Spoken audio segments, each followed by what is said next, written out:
Welcome to Everything Life and Real Estate. Let's get started with our hosts, Linda McKissick and Dana Gentry.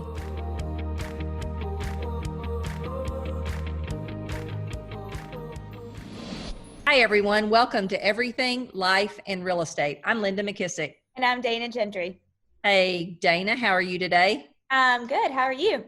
Good. Awesome. I am super excited. We have a great guest. We have talked about kicking off our series of what we feel the two topics most people will be interested in after COVID.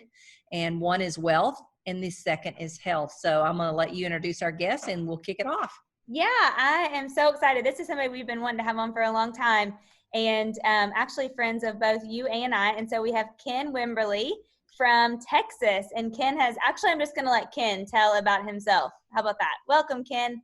Hey, thanks. Hi, Ken. Appreciate y'all having me. I'm in Fort Worth, Texas. My favorite Mexican food restaurant, Joe T. Garcia's, is there. That's many people's favorite restaurant, and go there on any given evening or certainly the weekends, and you'll find yourself waiting for a good 45 minutes to 2 hours to get in. Wait, Linda, I think you took me there one time and we waited for a long time. Maybe is it outside and they have lots of patio seating? Yes, I take everybody, which I'm not going to be offended, but we did find Mexican food here in San Diego the other day, and the waiter, you know, it's bad when the waiter says, ma'am, that's going to be a lot of food. You know, when you give me your order, I thought I was going to have to give him a crash course in intermittent fasting, how when you only get one meal, don't talk to me about that's too much food. I'm loading up my calories for the entire day. Thank you. Right. And it is Mexican food, so leave me alone. Just the tip will be bigger. Tip for you, the tip will be bigger. Yeah.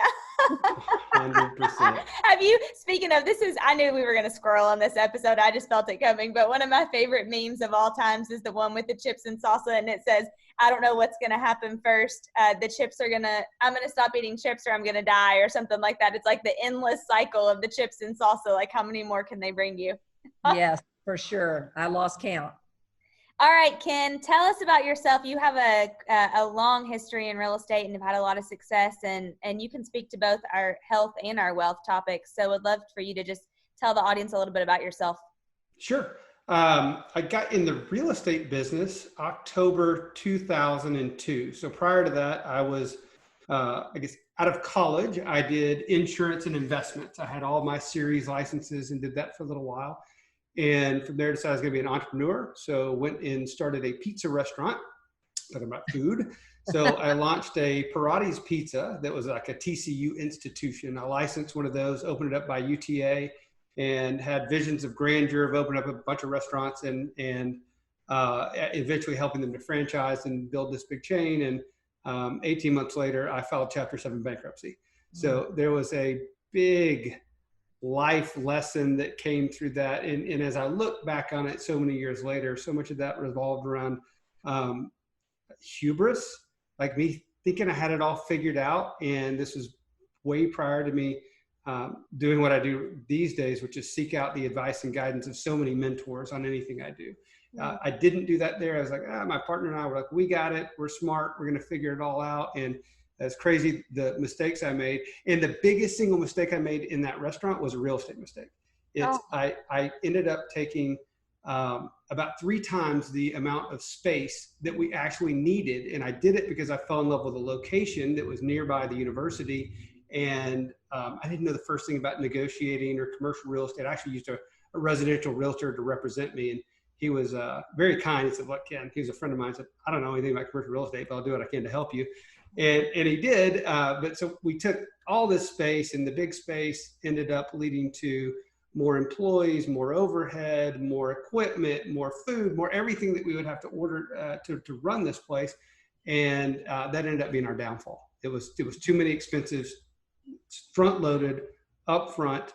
And by the time our business had really started to take off, we were buried in debt and we couldn't see a way out. And so we pulled the plug. So stayed on the restaurant business for about another year as a GM at Razoo's, a great local Cajun restaurant. And then one day I woke up and realized I was working 70 to 80 hours a week, making $50,000 a year and commuting 40 miles each way, sometimes twice a day. And I said, something's got to change. And We were pregnant with my first child, and I said, something's going to change. And I had always wanted or been interested in the real estate business ever since back in college.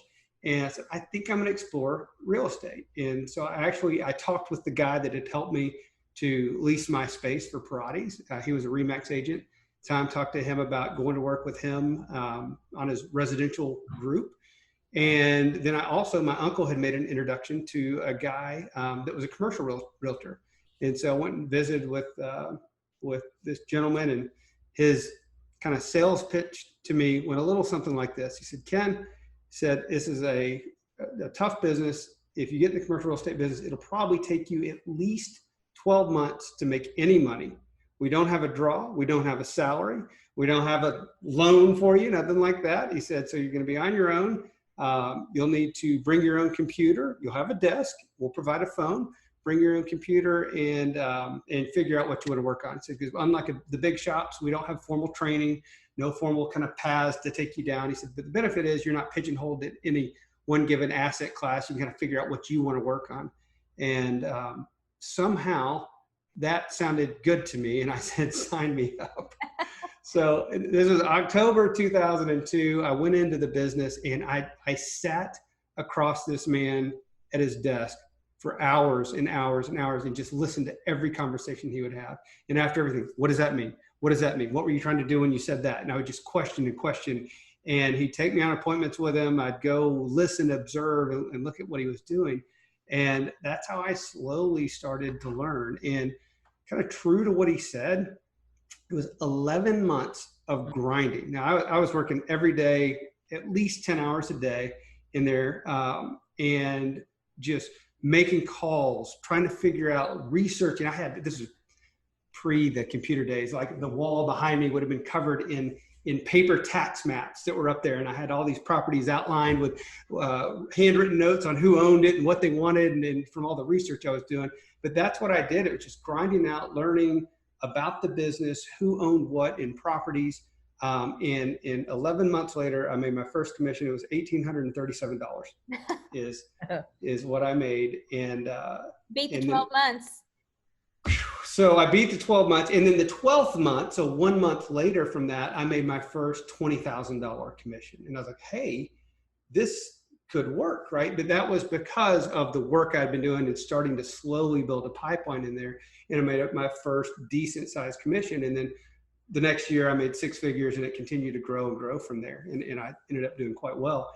I was in the land business for many years is what I did. I had a developer that came into our office one day, and I told the guy, I said, hey, Jim, I said, I'm a fairly resourceful, somewhat intelligent guy. I have a finance degree from college. I love spreadsheets. I was like, but I really just don't know this business. I was like, if you will tell me what you need, I'm your guy, right? I was like, I've got time on my hands right now. And he did. He took me under his wing, and he said, look, here's what we do. He was a residential land developer. So they would go buy 50 to 200 acres and take it through the zoning process and entitlement process. They'd subdivide it, plat it, sell it off to home builders. And sometimes they'd have commercial out parcels that I would then help them sell. And so that $20,000 fee was a deal I had done from this guy. And then we'd done many, many more deals, and we remain great friends today, some 20 years later. So that was how I got in the business, and then eventually and did land. That's all I did, land on the buy side for many years right there. I had a handful of buyer clients, and I would go help them amass and assemble land.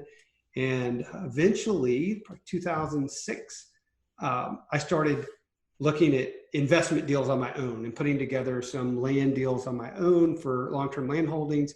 And the guy I was working with kind of said, hey, we're more just a brokerage shop. And if you're going to start doing deals on your own, I'm not sure that's a great fit. And so I ended up going out on my own and starting my own brokerage, got my own brokerage license, and did that for about 2 years. And then realized I needed actually I did that for a year and realized I'm going to start taking listings. If I take listings, I need some horsepower behind me. It was interesting because I actually read Millionaire Real Estate Agent about this time. And I was like, oh, wait, listings are the key to the business? Huh. So I started thinking through that. So, well, if I'm going to start taking some listings, I need, when I say horsepower, I felt like I needed a national brand behind me. And so I went to work or affiliated with a company called Sperry Van Ness, which was a national commercial real estate company out of California. and was with Sperry for 2 years. And that was right in 2007 when I joined Sperry through 2009. And so that's right when the downturn started. Commercial really hit in mid-08 is when the commercial downturn started to feel it. And so at that point, I was working on anything I could. It was really a lot of bank REO work. I had some relationship at Frost Bank and did a lot of work for Frost, helping them to sell their REO assets right there. And then I was just working on whatever I could work on to keep the wheels in motion and keep things working right there. And I did that until October 2009. October is a month that keeps showing up for me, right? So I joined the real estate business. I went out on my own, transitioned to different companies. October is that seminal month for me. In October 2009, a guy named Smokey Garrett came knocking on my door. And he had tried to get in touch with me in a number of different ways. And to be honest, I just didn't want to have anything to do with a residential real estate company. I had no interest. I was with a major national commercial real estate firm. But Smokey ended up connecting with a guy named Mac McClure. And Mac McClure was my CCIM instructor, my first CI 101 instructor, and like a mentor of mine. Had a lot of respect for Mac. And Mac picked up the phone, called me, said, "Wimberly, coming over to your office." I said, "Okay, Mac, come on over." And he comes over and shows up with Smokey Garrett. And that was how I got introduced to Smokey. And Smokey and I started the KW conversation and what that could look like. And shortly thereafter, I made the commitment to join KW. It was 2009, October. And from there, so prior to that, I would do an average of $5 to $8 million a year in production is kind of what I was doing. Decent money. I'd be making, $150, $200 and some odd $1,000. So making pretty good money. And at KW, I started to learn about systems and models and leverage and things that I'd just not been taught before. And Smokey was super transparent. He said, "Look, I've got it dialed in on the residential side. I don't really understand how exactly it translates into your business, but I'll kind of work with you and start to figure this out." And I dove into everything. I started to go into the conferences, to family reunion, to mega camp, and started really learning this thing. And eventually I had a big aha moment. And it was actually coming home from mega camp. Probably 2011 is when the big aha hit me, that how the MREA model worked really well in commercial real estate was via specialization. Because if you were a generalist and you did a little bit of everything, I did land and I did industrial, I did retail, I did hotels, then the leads, listings, and leverage model is really tough to implement with that, because I'm just doing everything. What works so well in things is you are a specialist in, look in residential, it could be farming, it's neighborhood. You are a specialist in something in luxury in this area. And in commercial, what I figured out, I need to be a specialist in an asset class. And so I ended up determining that I would specialize in retail, single tenant retail. I hired a business coach. Actually, MAPS had hired their very first commercial business coach. And I hired him, and he helped me to specialize and determine that specialty. And then by that time, my business had grown to about 12 million a year just from being at KW and implementing some systems in there. And from there, it went from like 12 to 25 to 40 to 75 to over $100 million in business that we were able to grow a team of specialists in an asset class. And through that journey, it led into other opportunities that, the revenue we were taking from that, I was able to make some real estate investments on, but frankly, if I dial it back, I was able to pay off $330,000 in debt that I had found myself in. So that would be the 2012 to 2014 period. I paid off, I think it was $330,000 or $350,000 in debt in those 2 years. And I did that because I was able to scale my business enough to not only live on, but then to pay off all that debt. And so that was a big deal. And then from there, started our own kind of wealth building journey into investing into assets and investing into KW Market Center, investing into myself with more education and starting a kind of journey of wealth building. So that's the short, long answer. I love it. So Ken, one thing I want to point out is, because I think as a realtor, I know this from my own self, and I certainly see it in other people too, that a major opportunity in your life for training and learning that would ultimately transform your real estate business.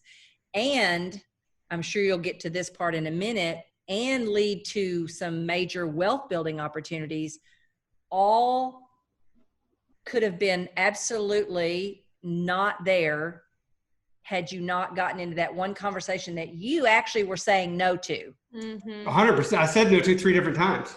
Oh, Yeah. And you know what? I can go back in places in my life where I thought I knew it all and I didn't need anything and I wasn't interested. And the aha from listening to you say that is, you're better off to take a conversation when you're in doubt and say no to what you know you're saying no to, than to say no to something you don't have a clue you're saying no to. And I think we do that in the real estate business. We get these blinders on, and I'm including myself in this because I've done it in the past. Don't do it as much anymore, because I've learned, wow, I could have said no to that, and look how my life would have always been good. So would yours. So have been, but it could have been a big no that you were saying no to without even realizing it. So I want to point that out, because that's not something you could have known at the time, or I would have known, or Dana would have known at the time, or anybody listening to this. But there are those moments that come across, and we tend to block out or say no to a conversation that could be literally transformative for us. The more I know, I don't know. And I already told you what happened when I had hubris and I was younger. I thought I had it all figured out and was going to do it all on my own, right? Ended up bankrupt at chapter 7 there. So yes, you are exactly right. And the other thing you just made me think of as you were saying that is, often if you can get into a relationship into a business relationship with someone that, is succeeding at a high level and doing really well. I've had a few opportunities in my past, as I look back on things, that I could have gone to work with or for some people, but they were only going to pay me a little bitty bit, right? It was like, and I had opportunities to make a little bit more, and I took the other opportunities, and I look back and I'm like, if I would have gone with option A, the things I would have learned and the people I would have been connected with through that would have taken me light years beyond where I've ended up, and so much faster than I would have gotten there otherwise. And so these days, as I coach or mentor people, that's one of the big things I try to tell them. Like, when you have opportunities to get connected with really great people, show up, add value every single day, and don't expect anything back in return. And when you show up that way, it's amazing what shows up in your life. Oh yeah, there's so much more value in the learning sometimes than the earning. What are some of those original first investments? I'd love to hear all about your wealth building things that you've invested in, but kind of walk us through some of the very beginning ones. What did you dip your toe in with wealth building? Because I think the first part's always hard for people. There's a lot of fear around it and risk. And probably my first was a single family rental. I had a couple of single family rentals that I read Rich Dad Poor Dad, Kiyosaki's book, and it got me started thinking way back then. And I bought a couple of single family rentals and I managed them myself. So this is what I've learned. I am a terrible, terrible manager of properties when I have to talk to the tenant and the tenant tells me a sob story. I was going to say, Ken, I can't imagine you want somebody saying, I can't pay my rent this month. Ken would be like, it's fine. My ex-wife and I were just talking about it recently. She's like, remember that tenant? I was like, oh yeah, I remember that guy. She's like, because he had this beautiful wife and sweet little baby, and every month he would have another excuse. And so I got a kind of a poor taste in my mouth on single family, and I didn't know better, right? And I still, at this point in my life, this would have been 2000, probably 3, 4, 5 time frame in there. And I didn't have mentors in place, and I didn't have mastermind groups like I have right now that are in place to learn from other people. And so I was just doing my thing, and it was hard, and he was always late on his rent. And so we ended up selling those couple of rentals. We did great on them. Actually, we made a profit on them. We actually collected the guy's rent and back rent, but I was just unhappy with the process. And so when I first started getting into stuff that I enjoyed, it's like, what am I doing every day? Well, I'm doing commercial real estate, and I was in the land business. And so we were helping people assemble land entitle land, zone the stuff, and either flip it or subdivide it and sell it. So the first deal that I did was about a 6 acre, is like 3 parcels in total that we had assembled on a golf course out in Mansfield, Texas. And we assembled it to do an office development right there. So we took it through entitlement, took it to the city, got it land planned, entitled, and teed up and ready to go. We brought in, this is, again, we didn't have a lot of money to do our own deals. We had some money to take it through entitlement with, but not a whole lot of money. And it was me and a partner of mine who's since become a really very big, successful developer. We were both pretty new in our businesses at the time. I was primarily in the brokerage side, and he was primarily in development. And we assembled this land, took it down. We put a little bit of money in the equity side of it. I want to say a little bit, maybe $5,000 each. So we put about $10,000 into this project. We had an equity partner we had one sole equity partner that came in for the balance of the required equity on that. And then we did a bank note on it as well. We were going to, initially it was just a land bank note that we bought the land, and then we were going to roll that all up into a development note. And sometimes, like, was it Garth Brooks song? Sometime I thank God for unanswered prayers. Yeah. There was our bank, or our investor rather, in the deal, 3 days before we were closing on the $3.5 million development note to start on that project. Our investor calls up and says, "I'm out." He said, we needed some more equity to come to the table at the bank. And he called us and said, "I'm out. I'm not putting another dime into the deal." The market, this was May 2008, maybe a couple of months before that. The market was shifting, and it was starting to shift.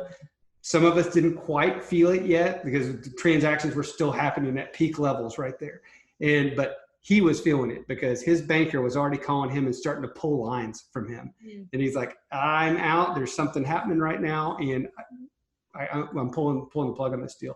So we called our banker, said, "Guess what, guys? We're not moving forward on this deal." And then like a month or two later, the market just fell apart. Thank God we didn't have a $3.5 million note that we pulled on right there and started construction on a project that would have sat dormant for years. So that was the first land deal I got into. And then again, the market goes down. It's a terrible market. And sometime in late 2009, I needed money, right? I have debt to pay off. I'm struggling right here. And I ended up selling my interest in that for, I want to say it was like $150,000 from my $5,000 investment. Sold it for about $150,000. So to date, that's my best ROI. It is my first and best ROI to date, because that was a real home run. But it's the example of what adding value to a project can come, because we had. So I have a couple of questions. I want the audience to kind of get their arms around. We want people to start learning and really having the courage to start building wealth. So this 6 acre tract, your idea was to have an office development. So apparently the money you made money off of was the sale of the land later, because you held. I sold my interest in the land in the development. That's correct. Right. Okay, gotcha. And so Linda, today there's an office park there.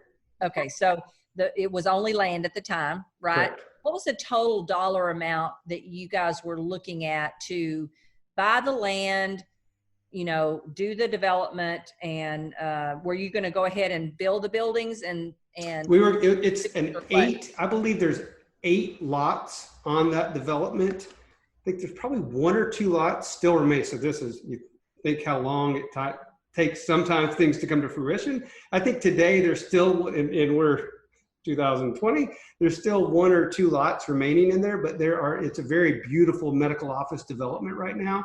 And we were going to start on a spec medical office building and a co-work space. Back then it would be executive suites.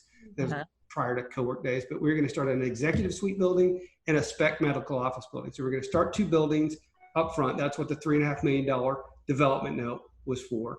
I think into the land, we were maybe 1.5 million all in on the various parcels on the land.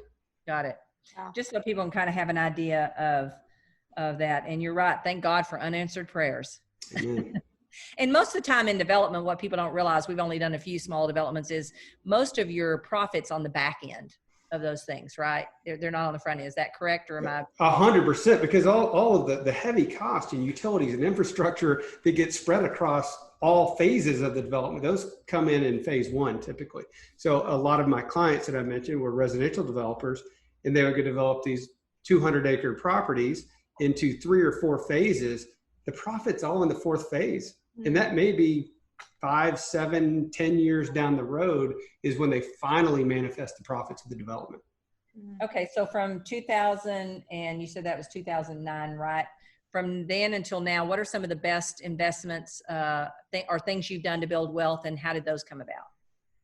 Yeah, from there, number one, I don't just do things on my own. I have people I know in this business that are developers or syndicators. I put money into some of their deals. One of a great deal we invested in was another person's project, and we were a tenant in their building and got to invest into that asset. It was an office building, and this guy was an office specialist. It's what he does. He's a master at that, and invested in his project. And I believe it was from time we put capital in to the time of return was just under 3 years. And our return was about 260 some odd % on that deal. That's a pretty hell of a return in 3 years. But what he did, he bought the office building, raised money from investors to come into the deal. He put some equity in it, raised money from investors to come in.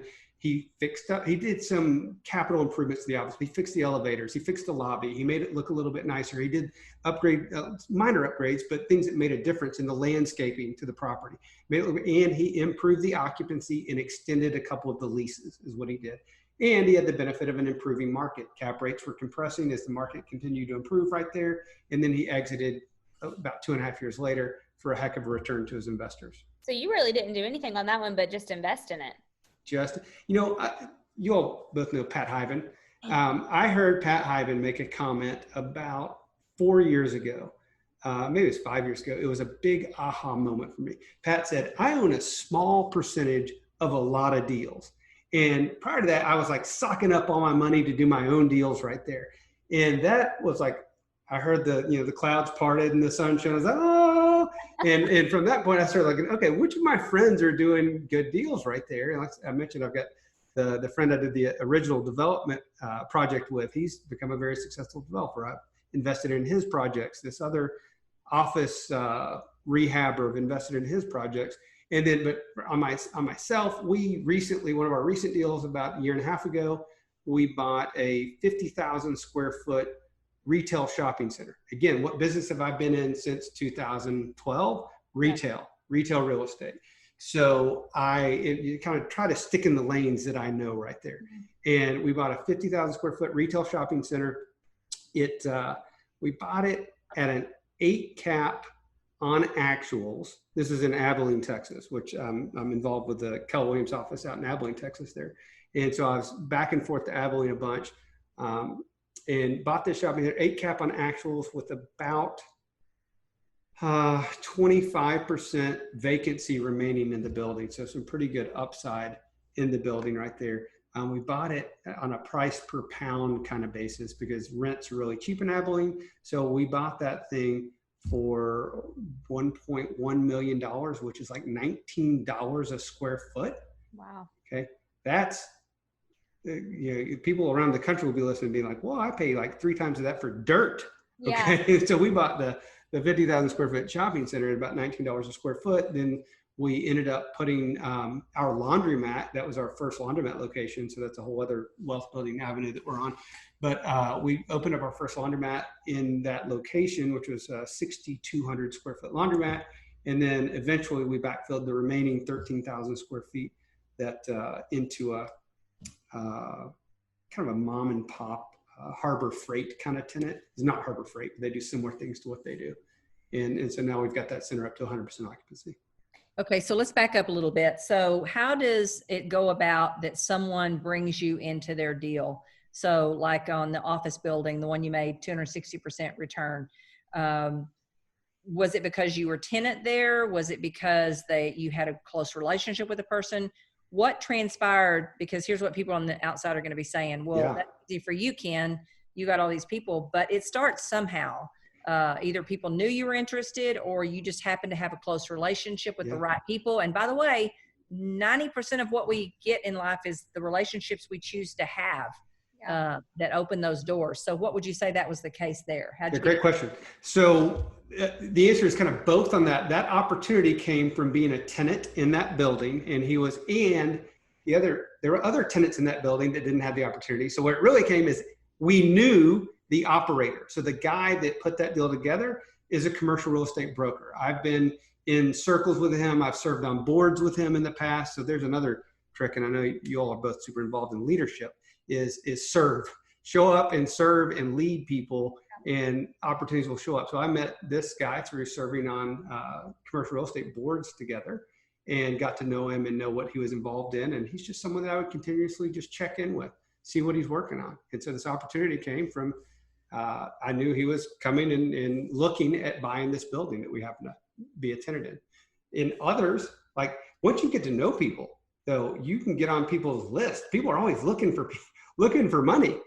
Developers are looking for money for their projects. So if you kind of put it out there and let folks know that, hey, I'm interested in investing in projects, again, I highly recommend you invest in something that you understand, and you can look at the financials and yes, these make sense to me. You can look and say, okay, these rent numbers you're projecting make sense to me, rather than just being blind and going into something. Or you have connections. I've used a lot of commercial people in Keller Williams because we're such a good, caring group of people, that I have lifelines that I can call and say, hey, we're about to buy this apartment building. Here's the additions and upgrades we were going to do. What do you think? And they'd nix about half of them, and the profits would be a lot bigger. So you've got to have those lifeline of relationships that if you don't know 100% about it, you've got somebody that you can trust, that you can run the deal by, that will give you correct information and knowledge. But I agree. If you're investing in things that you don't really know and understand, you're really gambling or speculating. You're not really investing. Yeah, that might work out for you, and it might not. So just understand that just what you said, you're speculating and gambling on it. Yeah. So give us an idea. You said laundromats. So kind of give us an idea, developments, office buildings, laundromats. You don't have the single family homes anymore. So I assume you didn't get any more of those. No. Keller Williams Market Center. Keller Williams Market Center. Okay. What else? Anything else? Mortgage company. Okay. And then our through all of this and the success of these things, that it's allowed me to go and build an app, build a kind of an online platform and an app as well. So and then the laundromat. So now when I'm looking to buy assets right now, it's really a narrow focus. It's buildings that we can buy with a value add component that has vacancy in it, that we could put our future laundromats in. Mm-hmm. So that's what my partners and I are looking for. Markets where we want to open up laundromats, and with buildings that have an opportunity to go acquire them. They've got cash flow right now, so that we could buy the building, cash flow the buildings, and have a future home for our laundromats. So how did you wake up one day and know laundromats would be a good investment? And so tell me about laundromats. The short answer is a fluke. I was looking for a tenant for a shopping center. That I had a friend of mine that had called me. He was looking to buy a building, and he wanted me to partner with him on that building. And I said, well, let me see if I can find some potential tenants for the building. And I was really shopping for tenants, and I was at a real estate conference and came up to a laundromat company and pitched the center to them. I said, hey, would this center make sense? And they said, let us get back to you. They went and analyzed the location, got back to me and said, that is an incredible location for a laundromat. So great. What do you need as a laundromat in a center location? They said, well, we'll need, in this location, we probably need 5,000 square feet, and we'd want at least a 10-year lease with 3 5-year options. So I said, hey, let me send you the lease, press hard, sign, and send it back to me. And then through that, I kind of realized that I wasn't talking to an operator, and I didn't know. I just met a guy that was, talk to me as if he was an operator. I was talking to an equipment manufacturer's rep. And he said, first we've got to find an operator out in that market. And I said, well, great, find one. And they were just taking a long time, honestly, in finding the operator. And so I went to, first of all, the guy that had asked me to come into that deal with him and said, hey, you want to investigate being an operator? He's like, no, I'm way too busy. I don't have time for any of that. I said, okay. So I went to a good friend of mine that I'm partners with in other real estate deals. I said, what do you think about investigating this? I said, let's check it out. And then we went and did some initial homework into it, and the numbers seemed to make a lot of sense to us as far as an economic viability for it. But he and I are exactly the same. We're visionaries, big picture people, not operators. We need an operator in place. And so we said, look, we need to go find us an operator. And there's a guy that I've known for a long time named Keller Williams that I've wanted to be an operator in business with. And so we went to our friend Skylar, said, hey, what do you think about investigating this opportunity with us? And the three of us started looking. And we spent about a year studying the industry and really investigating it. We ended up buying that 50,000 square foot center that I mentioned, because we knew at that point we were going to get into the laundromat business. Like, hey, we can put the laundromat in here. We can buy this center.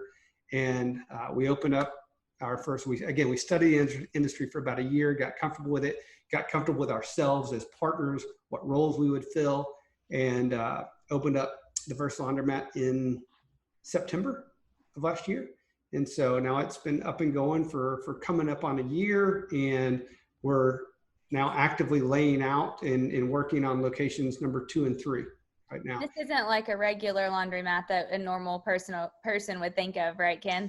Yeah, so thank you. Yeah, we as partners wanted more than just a cash flow business. Like, there's all kinds of cash flow businesses we could go and get into, and we have a greater calling and purpose, each of us do. And so we wanted to be able to utilize our laundromat to make a difference in the world. And part of this came from our advisors as we were going through this process. They're like, hey, you know what? The laundromats that are starting to do really well are the ones that are really inviting, the ones that feel that you would be comfortable bringing your mother or your wife or your girlfriend into. And so we've made ours large store formats. They're very open, they're clean, they're spacious, they're well lit.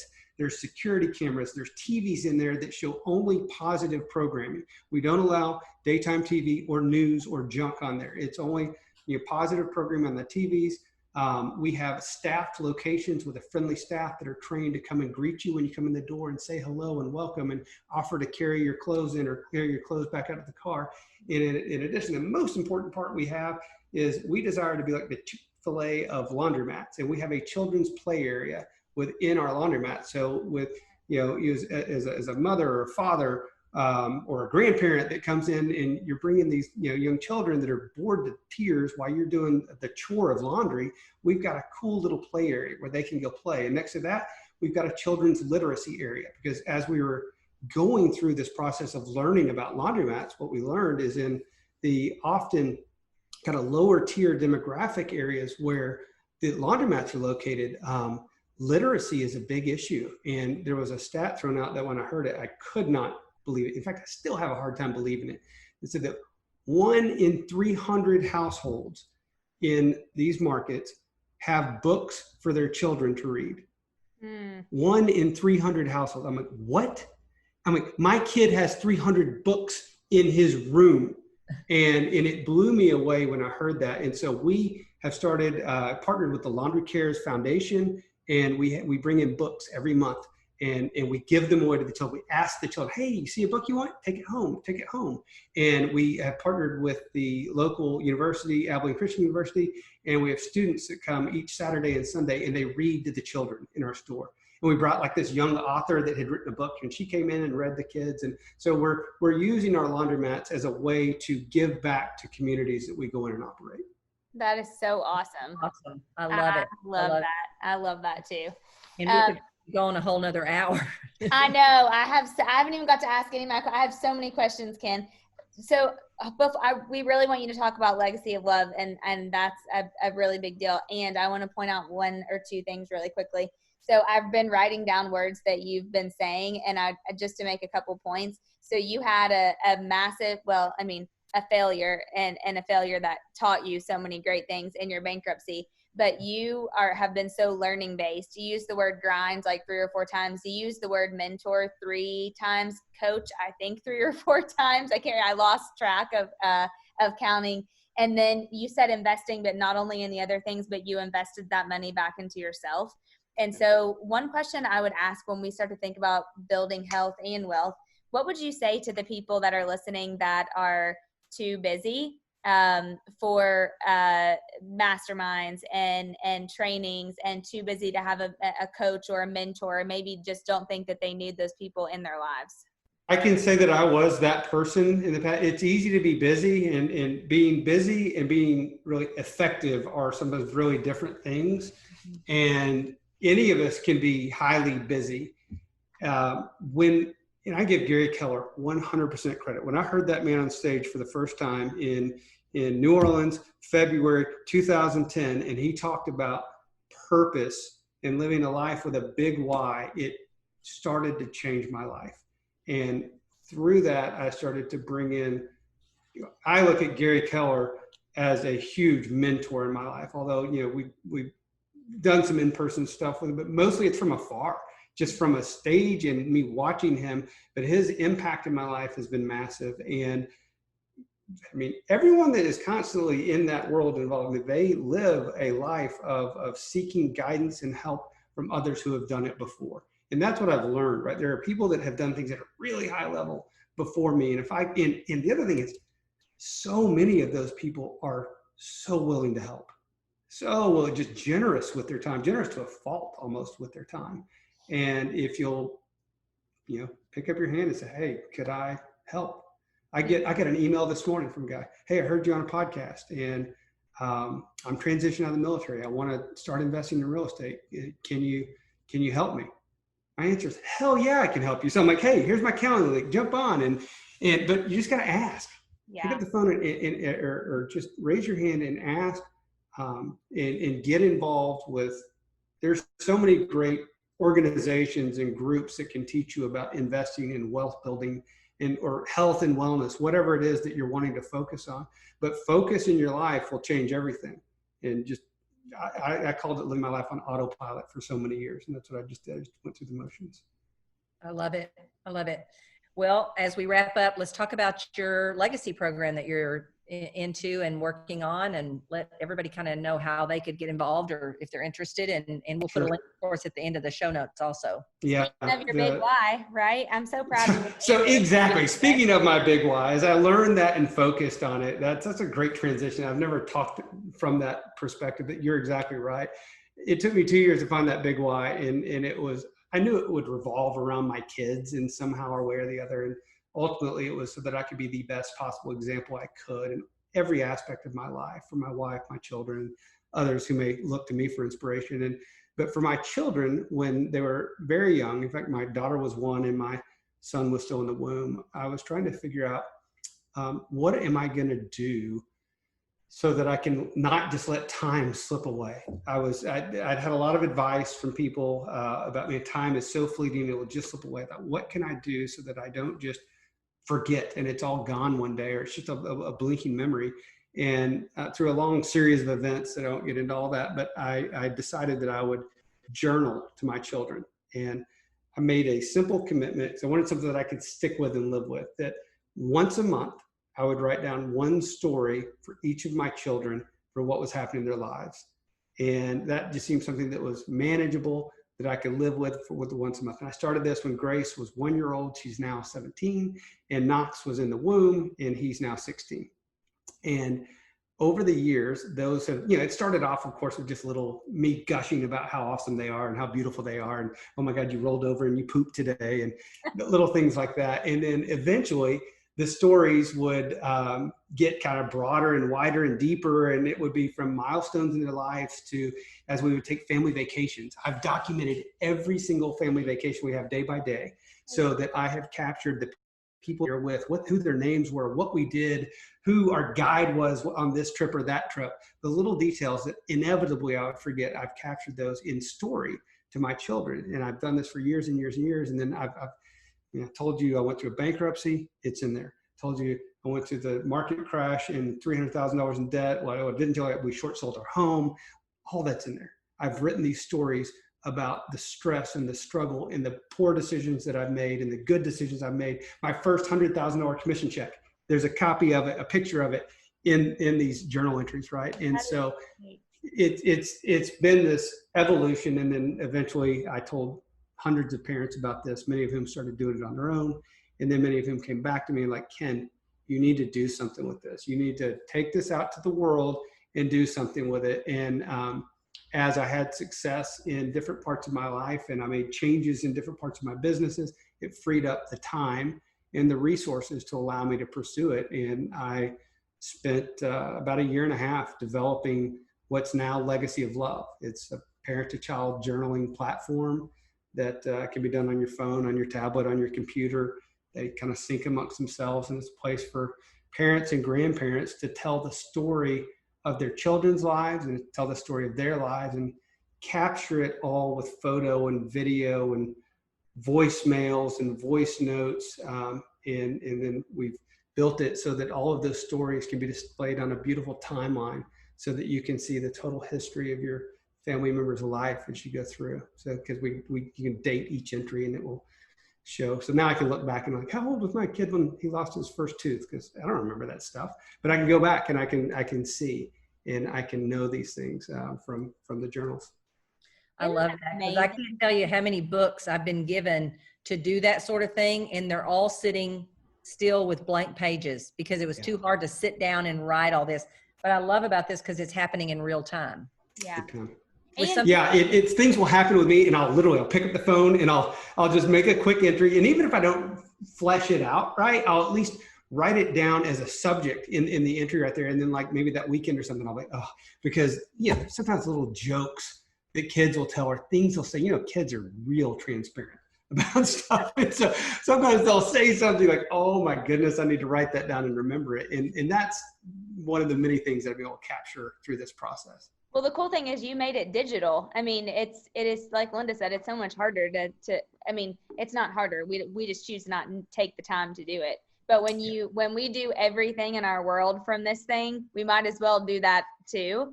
And I think that is amazing. Well, and I wanted to make it easy. And digital for me, I can type faster than I can write. So digital made sense for me. However, it will also be physical because we will have this soon ready to go where it can be exported to hard copy book format. So you can take your digital, print it into book format so that you can have it in, like I'll gift. So my whole thing all of this time was that when my children graduate high school, which is happening in like 12 months, 9 months, something like that. It was going to be my gift, 18 years of my life, of your life through my eyes, right? So I was going to ask that, Ken, have they read it up until now or no? They know, of course, because we've created an app around it. And Knox actually works with me. That's my son's desk right behind me. He works with me at the app company, but he's never read one entry. So they know that they're out there. They hear me talk about it. I actually announced it to them in public about 1.5 years ago. What an amazing gift. Can you, do you take the pictures in the app or can you move them from your Facebook to there? Yeah, you move it from your phone. You can move them directly from your phone. Or if you're on your computer, you can move it from your computer or however you do it right there. Awesome. I love it. I love it. What a great Linda, project. You've got to get this rolling for Amelia and Adam. Well, Ken, are you familiar with Tiny Beans? Yes. Yep. I love Tiny Beans because it keeps you in the loop and you can just make a little comment, but this is even just one step farther and deeper. Yeah.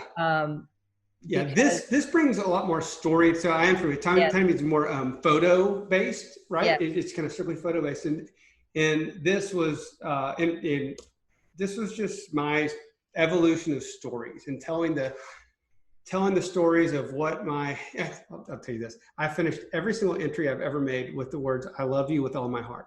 So that when they read this later, or when my great-grandchildren read this later, they will hear the love from their great-grandfather over and over and over again. So anyway, there's power in story. Way to go, Ken. That's awesome. That is so amazing. That gave me chill bumps. Yeah, that is awesome. Man, Ken, we could have gone another hour. This was a long one. Sure. Hey, what about if we get Ken to be on our Millionaire Monday? We'll just yes. There. That's yeah, awesome. Absolutely. Love to. And if y'all ever want to dig in health, I'm happy to come back and talk health because that's a whole other journey that I've taken. So yeah, you've crushed it in the health arena too. Yeah. Yes, real quick, before we wrap up, what would be one bit of advice you'd give the audience about building wealth, learning that obviously COVID has taught us we need to build wealth in our health. One tip on wealth and one tip on health. So from wealth, put out to the world, okay? Put it out to the world that it's your intention to become an investor, right? I am an investor, or I intend to become an investor.